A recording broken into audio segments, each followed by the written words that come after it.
Bonsoir à tous, bienvenue sur D8. Je suis ravie de vous retrouver pour une nouvelle édition de Voyage au bout de la nuit. Alors cette nuit, ce soir, c'est avec des contes de fées que nous allons partir en voyage, puisqu'en effet, je vais avoir le plaisir de poursuivre la lecture des contes de fées de Madame d'Aulnoy, une contemporaine de Charles Perrault. Nous en sommes à la fin d'un conte intitulé L'Oiseau bleu. On rencontre Florine, donc, qui était tombée folle amoureuse du prince charmant, qui a été, lui, transformé en oiseau. Il croit que Florine lui a tendu un piège pour le blesser, alors qu'en fait, c'est la reine qui retient Florine prisonnière qui en est la responsable. Il vient d'être pris en charge par son ami l'enchanteur qui, d'ores et déjà, a pansé ses plaies. Le royal oiseau en convint et pria son ami de le porter chez lui et de le mettre dans une cage où il fut à couvert de la patte du chat et de toute arme meurtrière. Mais, lui dit l'enchanteur, resterez-vous encore 5 ans dans un état si déplorable et si peu convenable à vos affaires et à votre dignité? Car enfin, vous avez des ennemis qui soutiennent que vous êtes mort et veulent envahir votre royaume. Je crains bien que vous ne l'ayez perdu avant d'avoir recouvré votre première forme. Ne pourrais-je pas, répliqua-t-il, aller dans mon palais et gouverner tout comme je faisais ordinairement? Oh, s'écria son ami, la chose est différente. Tel qui veut obéir à un homme ne veut pas obéir à un perroquet.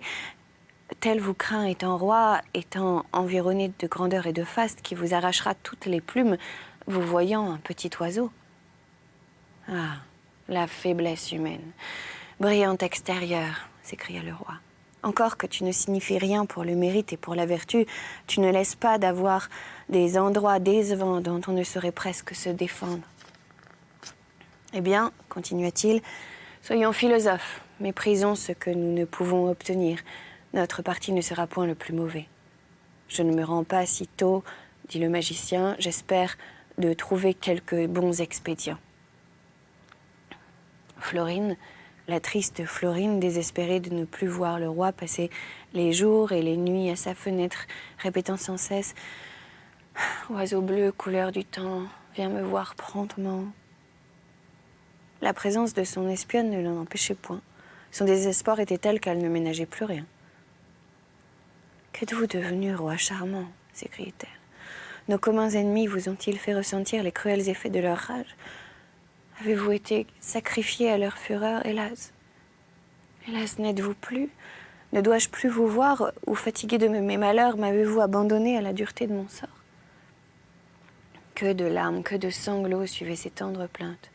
Que les heures étaient devenues longues par l'absence d'un amant si aimable et si cher. La princesse, abattue, malade, amaigrie et changée, pouvait à peine se soutenir. Elle était persuadée que tout ce qu'il y avait de plus funeste était arrivé au roi. La reine et Triton triomphaient. La vengeance leur faisait plus de plaisir que l'offense ne leur avait fait de peine. Et au fond, de quelle offense s'agissait-il?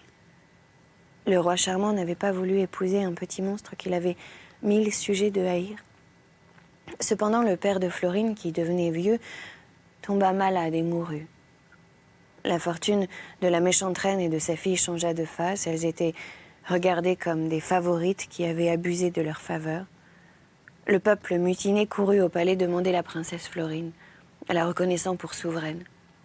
La reine, irritée, voulut traiter l'affaire avec hauteur. Elle parut sur un balcon et menaça les mutins. En même temps, la sédition devint générale. On enfonce les portes de son appartement, on le pille et on l'assomme à coups de pierre.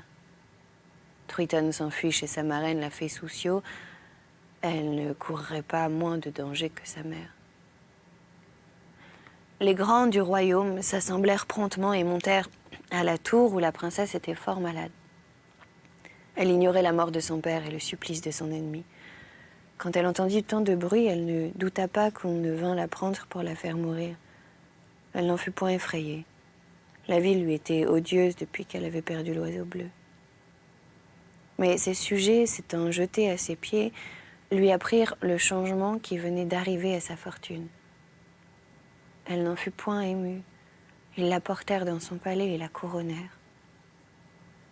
Les soins infinis que l'on prit à sa santé et l'envie qu'elle avait d'aller chercher l'oiseau bleu contribuèrent beaucoup à la rétablir et lui donnèrent bientôt assez de force pour nommer un conseil afin d'avoir soin de son royaume en son absence.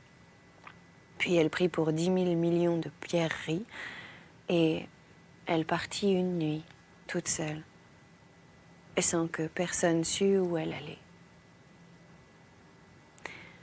L'enchanteur, qui prenait soin des affaires du roi charmant, n'ayant pas assez de pouvoir pour détruire ce que Soussio avait fait, s'avisa de l'aller trouver et de lui proposer quelque accommodement en faveur duquel elle rendrait au roi sa figure naturelle. Il prit les grenouilles et vola chez la fée qui causait dans ce moment avec Truitonne. D'un enchanteur à une fée, il n'y a qu'une main. Ils se connaissaient depuis 500 ou 600 ans, et dans cet espace de temps, ils avaient été 1000 fois bien et mal ensemble. Elle le reçut très agréablement. « Que veut mon compère ?» lui dit-elle. Et c'est ainsi qu'ils se nomment tous. « Y a-t-il quelque chose pour son service qui dépende de moi ?»« Oui, ma commère, dit le magicien. Vous pouvez tout pour ma satisfaction. Il s'agit du meilleur de mes amis, d'un roi que vous avez rendu infortuné. »« Ah, je vous entends, compère, » s'écria Soussio. « J'en suis fâché, mais il n'y a point de grâce à espérer pour lui s'il ne veut épouser ma filleule. La voilà, belle et jolie, comme vous voyez, qu'ils se consultent. » L'enchanteur pensa demeurer muet, tant il la trouvait laide. Cependant, il ne pouvait se résoudre à s'en aller sans régler quelque chose avec elle, parce que le roi avait couru 1000 risques depuis qu'il était en cage. Le clou qui l'accrochait s'était rompu, la cage était tombée et Sa Majesté, emplumée, souffrit beaucoup de cette chute. Minet, qui se trouva dans la chambre lorsque cet accident arriva, lui donna un coup de griffe dans l'œil dont il pensa rester borgne. Une autre fois, on avait oublié de lui donner à boire. Il allait le grand chemin d'avoir la pépie, quand on l'en garantit par quelques gouttes d'eau. Un petit coquin de singe s'étant échappé, attrapa ses plumes au travers des barreaux de la cage et il l'épargna aussi peu qu'il l'aurait fait à un geai ou à un merle. Le pire de tout cela, c'est qu'il était sur le point de perdre son royaume. Ses héritiers faisaient tous les jours des fourberies nouvelles pour prouver qu'il était mort. Enfin, l'enchanteur conclut avec sa commère Soussio qu'elle mènerait Truitonne dans le palais du roi charmant, qu'elle y resterait quelques mois pendant lesquels il prendrait sa résolution de l'épouser et qu'elle lui rendrait sa figure, quitte à reprendre celle d'oiseau s'il ne voulait pas se marier. La fée donna des habits tout d'or et d'argent à Truitonne, puis elle la fit monter en trousse derrière elle sur un dragon, et elles se rendirent au royaume de Charmant, qui venait d'y arriver avec son fidèle ami l'enchanteur. En 3 coups de baguette, il se vit le même qu'il avait été, beau, aimable, spirituel et magnifique. Mais il achetait bien cher ce temps qu'on diminuait de sa pénitence. La seule pensée d'épouser Truitonne, le faisait frémir. L'enchanteur lui disait les meilleures raisons qu'il pouvait, elle ne faisait qu'une médiocre impression sur son esprit.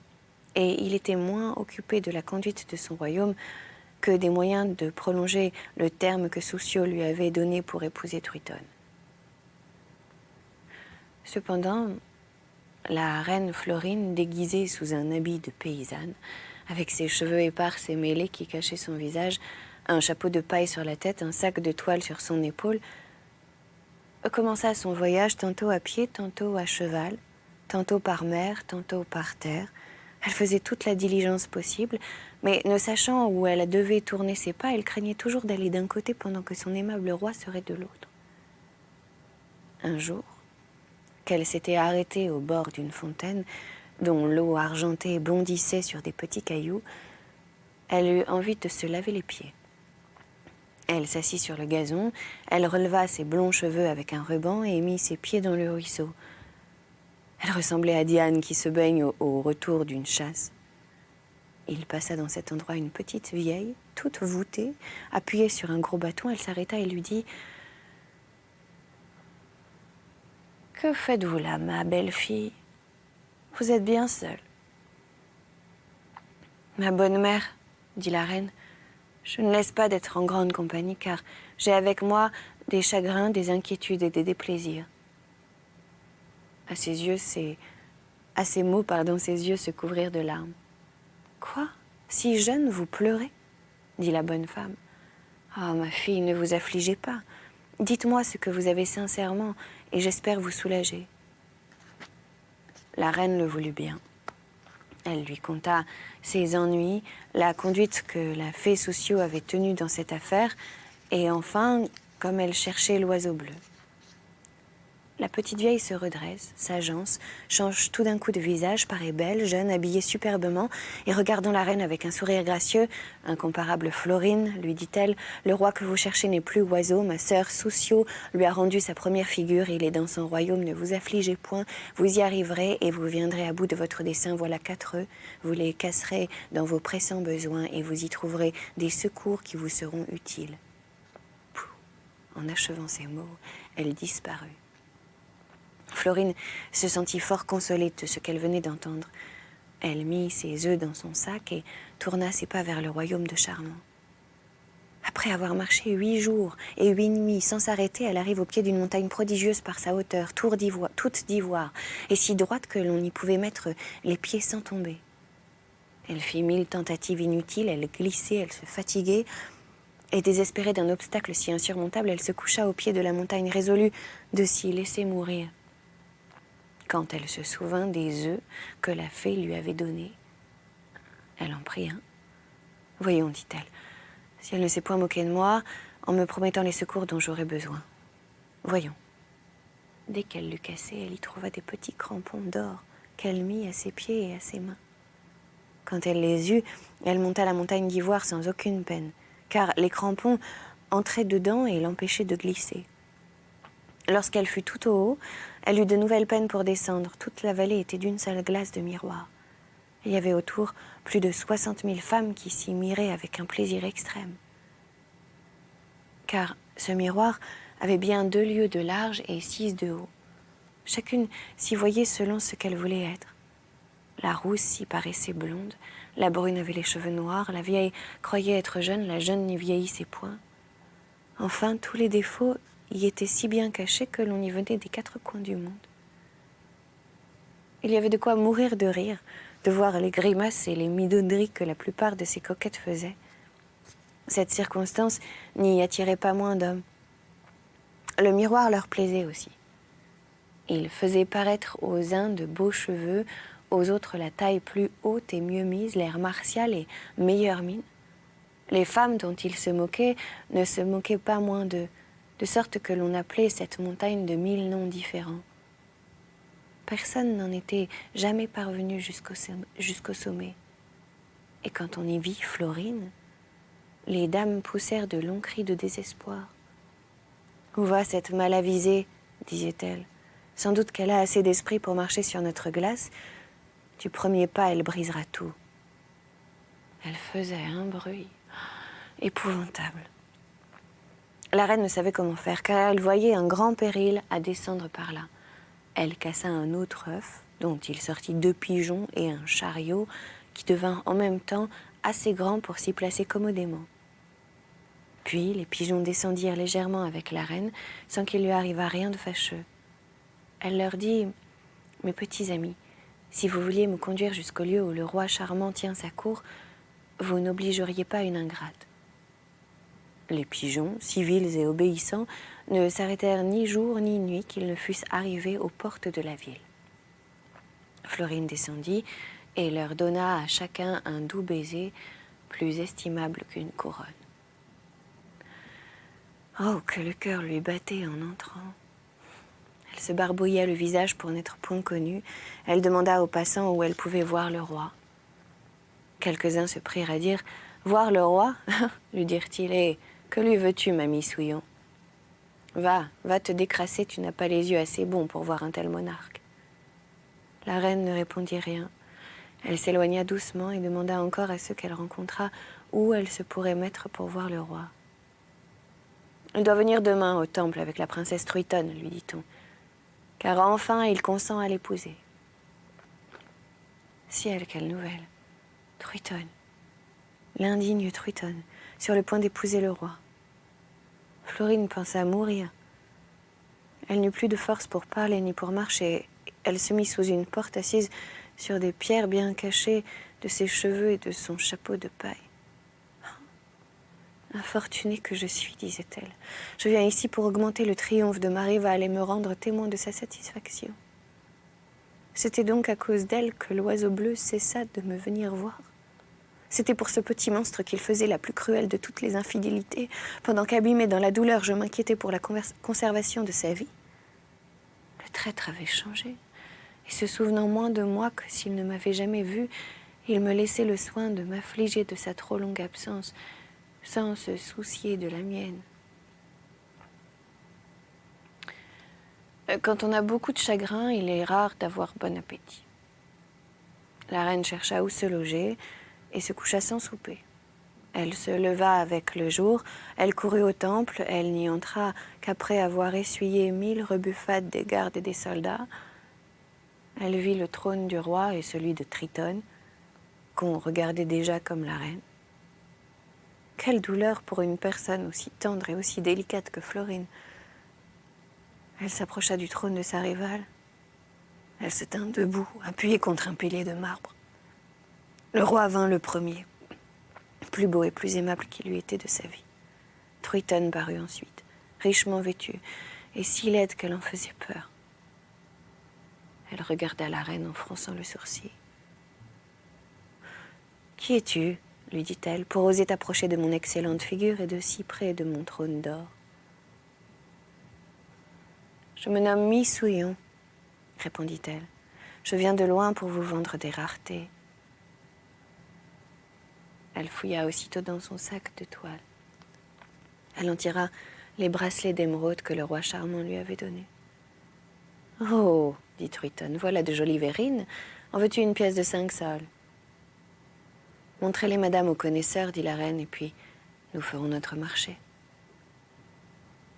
Triton, qui aimait le roi plus tendrement qu'une telle bête n'en était capable, étant ravi de trouver des occasions de lui parler, s'avança jusqu'à son trône et lui montra les bracelets, le priant de lui en dire son sentiment.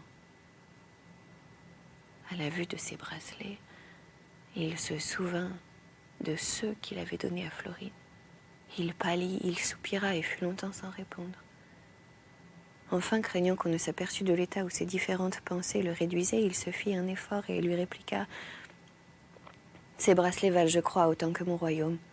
Je pensais qu'il n'y en avait qu'une paire au monde, mais en voilà de semblables. » Triton revint dans son trône, où elle avait moins bonne mine qu'une huître à l'écaille. Elle demanda à la reine combien sans surfaire elle voulait de ces bracelets. « Vous auriez trop de peine à me les payer, madame, dit-elle. Il vaut mieux vous proposer un autre marché. Si vous voulez me procurer de coucher une nuit, si vous me voulez procurer de coucher une nuit dans le cabinet des échos qui est au palais du roi, je vous donnerai mes émeraudes. »« Je le veux bien, Mi-Souillon, » dit Triton, en riant comme une perdue et montrant des dents plus longues que les défenses d'un sanglier. Le roi ne s'informa point d'où venaient ces bracelets, moins par l'indifférence qu'il avait pour celle qui les présentait, bien qu'elle ne fût guère propre à faire naître la curiosité, que par un éloignement invincible qu'il sentait pour Triton. Or, il est à propos qu'on sache que, pendant qu'il était l'oiseau bleu, il avait confié à la princesse qu'il y avait sous son appartement un cabinet qu'on appelait le cabinet des échos, qui était si ingénieusement fait que tout ce qui s'y disait fort bas, était entendu du roi lorsqu'il était couché dans sa chambre. Et comme Florine voulait lui reprocher son infidélité, elle n'en avait point imaginé de meilleurs moyens.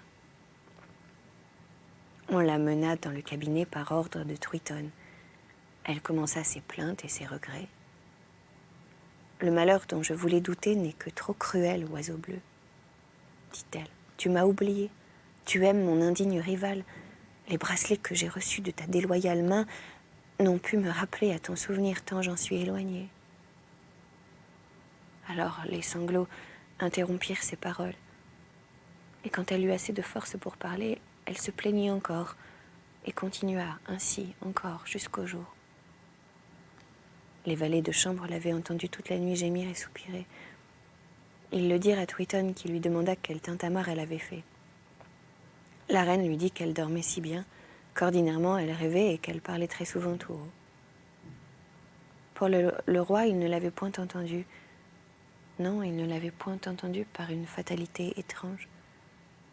C'est que depuis qu'il avait aimé Florine, il ne pouvait plus dormir. Et lorsqu'il se mettait au lit, pour lui faire prendre quelque repos, on lui donnait de l'opium. Voilà, c'est là-dessus que nous allons nous arrêter sur cette prise d'opium royal. Merci de nous avoir suivis. Je vous invite à nous retrouver sur les réseaux sociaux, #VBN. Et quant à moi, je vous dis à très bientôt sur notre chaîne pour de nouvelles aventures littéraires. Voilà, passez une excellente journée si vous vous réveillez et une très bonne nuit si vous vous couchez. Salut!